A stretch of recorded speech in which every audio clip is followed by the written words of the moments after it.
sa akong OFW sa Saudi Arabia, sa Jubail.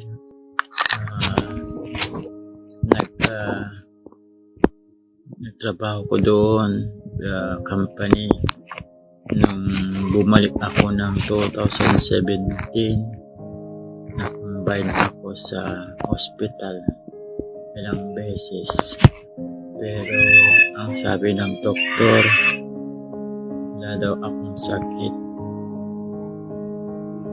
Nung ilang doktor po akong na-combine, inano ako sa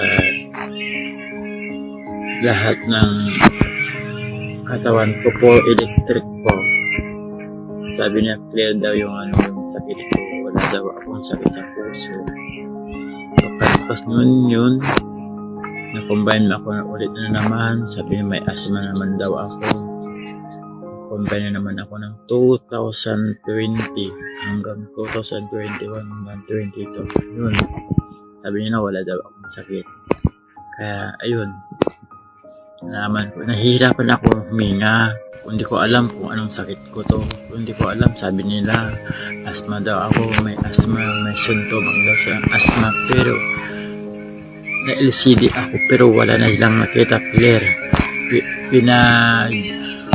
Pinagtakbo ako ng deck ng ng makina, pero wala. Hinihingal ako, sobrang hingal. Kunting tibok, kunting trabaho, hinihingal ako, sobrang hingal ako. Maghapon ako, hinihingal ako. Nung umuwi ako ng 2022 May, ayun, pagkalipas ng ilang buwan, sumigi yung sakit ko sa puso. Nagpa-strip po ako dito sa Dr. Doria po sa Urdaneta. Sabi nila yung puso ko daw lumalaki, nabalutan daw ng taba. Yun po, binigyan ako ng resita ng tabletas, yung pangpuso daw. Wala pa rin. Pati yung capsule, wala pa rin. Pag-take mo ng isang tablet, giginhawa ka. After 5 minutes, giginhawa ka. Pagkalipas ng isang araw, dalawang araw, uulit mo na naman, sisigi na naman. Ngayon, si Coach Trisha po ang sa akin, nagyaya na sumali ako sa business na to.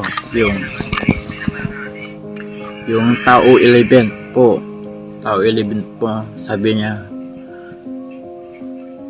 lagi niya ako sinasabi na sumali ka na para dagdag income daw, pero naisip ko, scam kaya ito, hindi scam kaya ito, sabi ko sa kanila.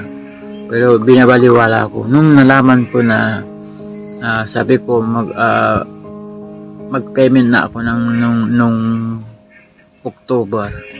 Sana hindi, wala akong kasi pera, at iunahin ko po yung yung inilalakad ko na benefits, pero wala akong nakuha.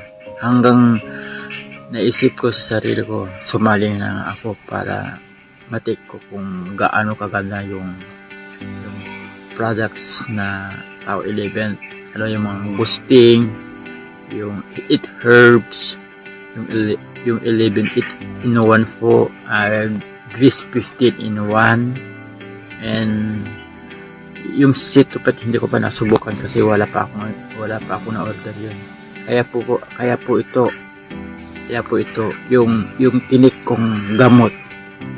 Nag-take ako ng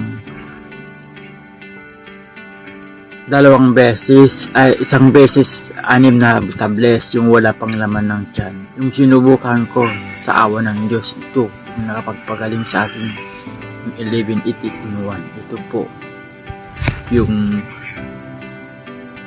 nagpagaling sa akin puso. Kahit maghapon ako sa bukid, nagtrabaho pa tubig, nagbubunot ng damo, hindi ako hinihingan, hindi ako napapagod, hindi sumiging sakit sa puso. Kaya laking pasalamat po ako dito sa 11 in 1 ng capsule. Napakaganda po to sa mga taong may sakit sa puso. Ito po, andito po yung yung herbal supplement na gamot Napakaganda po. Kahit natapos ko na po ang 10 days na uminom. Sa isang araw, 6 na beses ako umiinom. Isa sa umaga, dalawa sa umaga, dalawa sa tanghali, dalawa sa gabi before ka matulog. Yan nga po. Sa umaga naman, dalawa sa umaga po, pag wala pang laman ang tiyan. Ayun po, ang sarap ng pakiramdam. Kaya ang ginawa ko, nag-take na ako ng isa sa umaga, isa sa tanghali, o minsan o isa din sa tanghali, o isa sa gabi. Pero yung ginagawa ko, isa na lang sa isang araw, isa na lang. Pero hindi siya hindi siya sumigi yung sakit. Kasi naghapon ako sa bukid, naramdaman ko wala akong hinihinga, wala akong pagod, trabaho, ganun. Pero wala akong naramdaman ng sakit. Kaya laking pasalamat po ako sa ganitong products. Kaya po hanggang dito na lang po sa mga gustong bumili nito. Napakaganda po. Ang ate ko po, yung 8 herbs, bumili siya. Nawala na din yung bukol niya. Ang nanay ko din, napakaganda yung mangustin na iniinom niya. Lagi siyang sumigla din siya, pasigla na. Kaya laking pasalamat po ako sa nag-alok sa akin nito kay Coach Melvin Porcino and Jean Boldago and Trisha Meek. Kaya hanggang dito na po. Maraming salamat po.